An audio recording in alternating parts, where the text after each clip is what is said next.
It sounds like something out of a sci-fi movie. Genetically engineered mosquitoes created in a lab and released in the wild, part of an experimental effort to halt the spread of disease. And these biohacked bugs could be followed by billions more. Tonight, we're on your side investigating why critics are concerned and why the state is poised to approve even more manufactured mosquitoes. The common name of Aedes aegypti is the yellow fever mosquito. They kill more humans than any other creature on Earth, but mosquitoes and the illnesses they spread may have met their match. Aedes aegypti is the most important global vector of dengue, which is a devastating virus, chikungunya, and Zika virus. Since 2021, UK-based biotech company Oxitec has released millions of genetically modified male Aedes aegypti mosquitoes in the Florida Keys. And the EPA has approved the release of 2.4 billion more in Monroe County and California under an experimental use permit. The lab-created male bugs carry a self-limiting gene, which is intended to kill biting females before they mature. It's kind of a just add water scenario. Chad Huff with the Florida Keys Mosquito Control District says the hope is that males pass the gene to enough females to decimate the population. The male mosquitoes, they don't bite. They never take a blood meal from a human at all. They survive on nectar.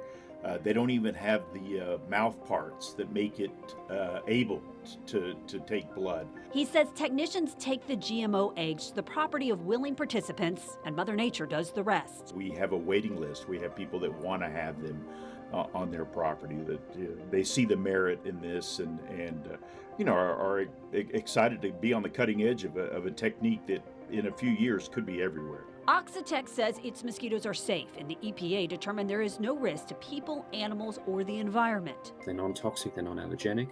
We have a strong track record of proving these to be effective in Brazil, and we saw some great results in the field in Florida last year as well. Oxitec says the genetically engineered mosquitoes disappear in the wild within months. As far as making a super mosquito or crossbreeding, mosquitoes don't do that, and it's basically the chance of that happening is eliminated when it's just a male that is being released.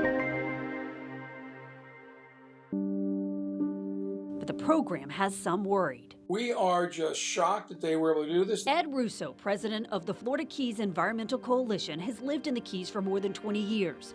He says his biggest fear is the unintended consequences. When they release these things, what do you think is going to eat these mosquitoes?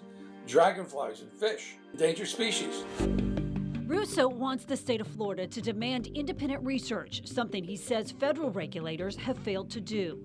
Dana Pearls with Friends of the Earth agrees, saying too much information is being kept behind closed doors. Part of the problem is that although Oxitec has said that there are no risks, Oxitec still hasn't released key data from the Florida trials or even its own data from the labs. In fact, there are still no independent reviews anywhere for this version of the mosquito available for public review. So we are being asked to take Oxitec's word that there are no risks without any proof or data.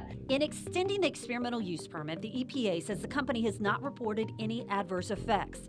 Huff is watching the research, hopeful the experimental bugs could help fight the spread of deadly disease.